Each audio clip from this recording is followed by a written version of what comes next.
Hollow Creek. Even the name sent shivers down your spine. The old folks whispered tales, tales of lost souls trapped forever in the woods.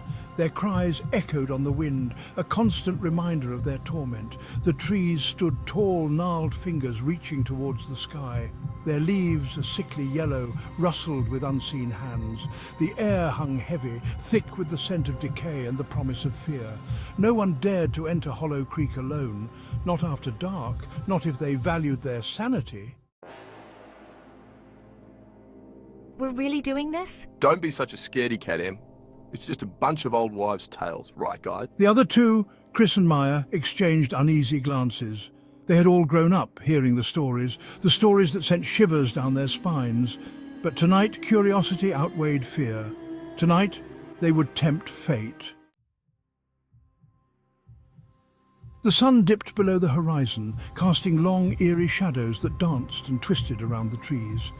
The forest seemed to come alive in the twilight, every branch and leaf taking on a sinister form. The once familiar path now felt like a labyrinth of darkness and uncertainty. With each step deeper into the woods, the air grew colder, the silence more oppressive. The mist clung to their skin, chilling them to the bone. It was as if the forest itself was a living entity, breathing and watching their every move. The dense canopy above blocked out the remaining light, plunging them into an almost tangible darkness. A twig snapped underfoot, the sound amplified in the stillness. Every noise seemed magnified, echoing through the trees like a warning. The forest was a symphony of subtle sounds, each one adding to the growing sense of unease. Did you hear that?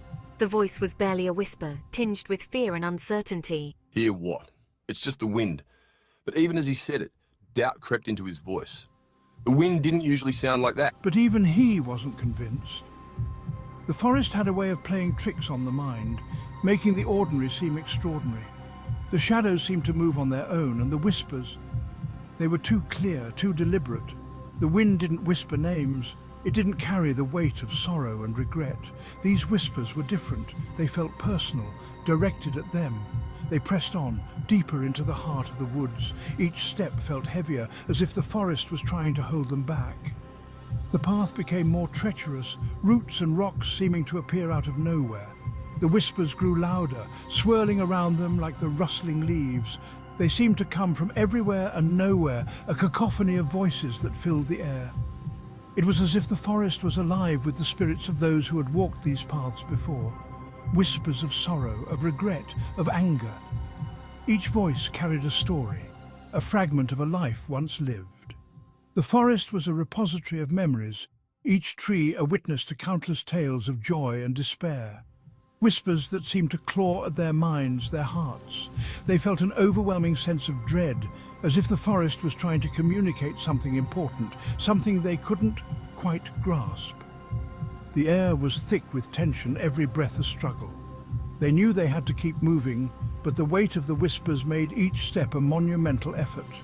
The forest was a maze of shadows and whispers, and they were lost in its depths. Something touched me. A cold hand brushed against Maya's cheek. She gasped, spinning around to find nothing but empty air. But she could still feel it, the lingering touch of something not of this world, something cold, ethereal. Help me, help us. A figure flickered in the shadows.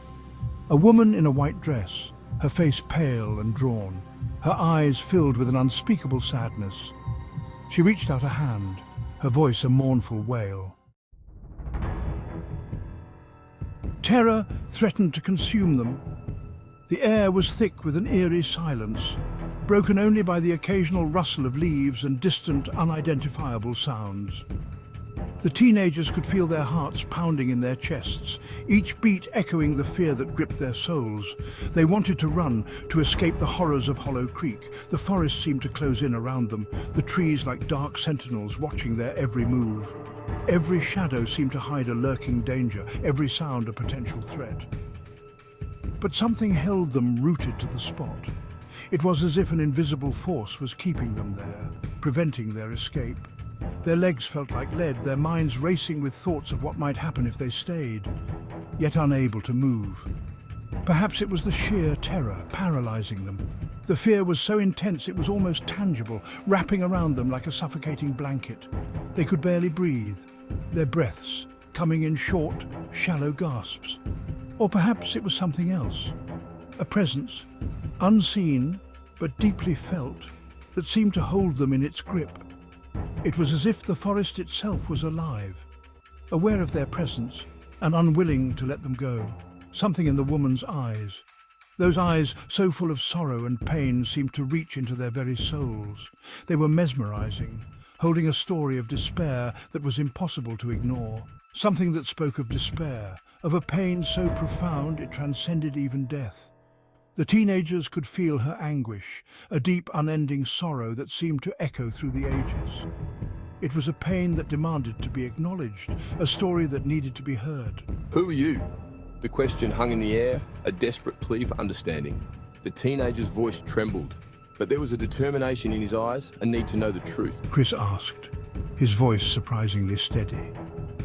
Despite the fear that gripped him, he felt a strange sense of calm.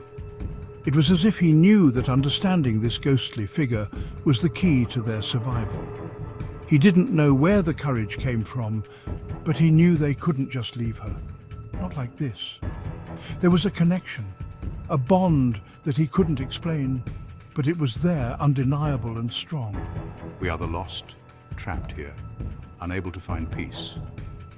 The voice was soft, almost a whisper, but it carried the weight of countless years of suffering. The teenagers listened, their fear momentarily forgotten, as they realized the true horror of Hollow Creek. It wasn't just a place of terror, but a prison for lost souls, forever bound to the darkness. As the woman spoke, her story unfolded, a tale of love and betrayal, of a broken heart and a life cut short. She and her lover had died in these woods, their souls forever bound to the site of their tragic end.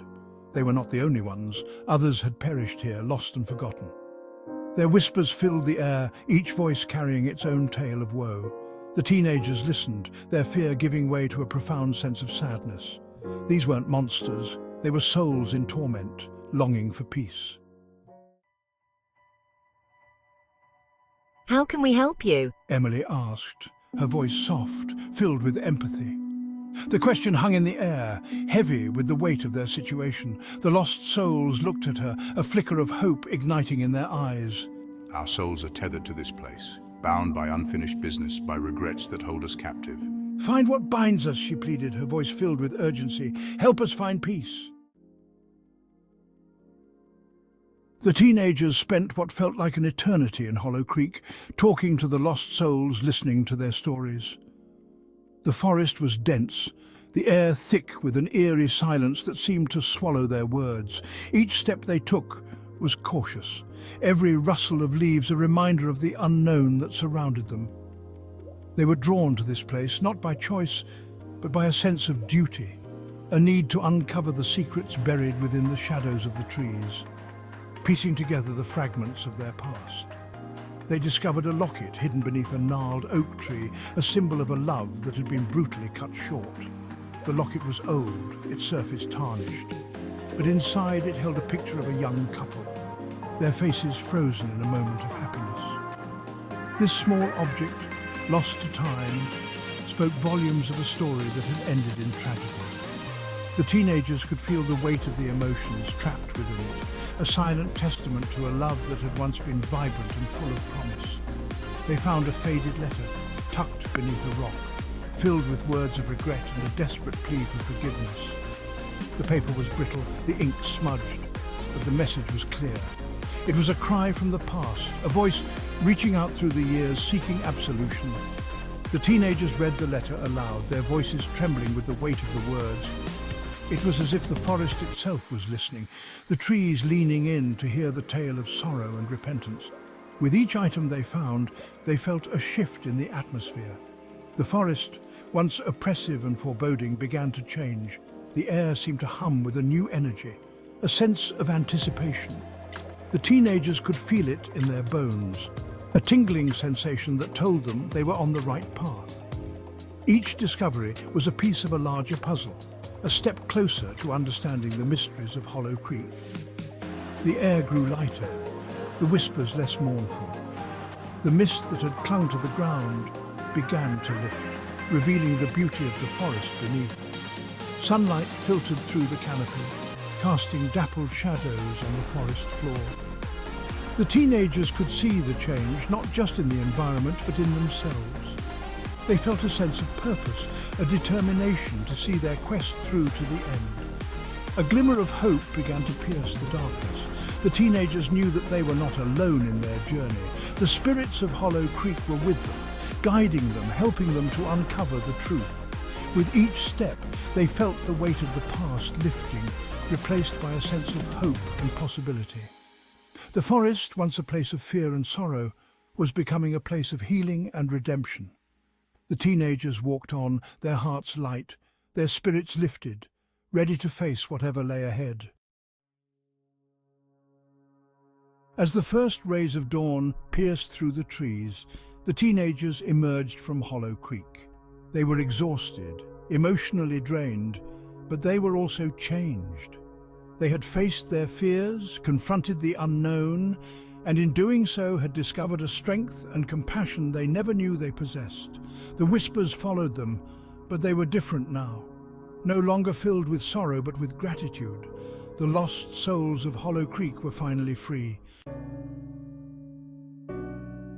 Life in Hollow Creek returned to normal, or as normal as it could be in a town haunted by such a dark past. But the teenagers carried the memory of that night with them, a constant reminder of the courage they had found within themselves and the importance of compassion. They never forgot the lost souls of Hollow Creek, and they vowed to never let their stories be forgotten. For in remembering, they honored their memory and ensured that their sacrifice was not in vain.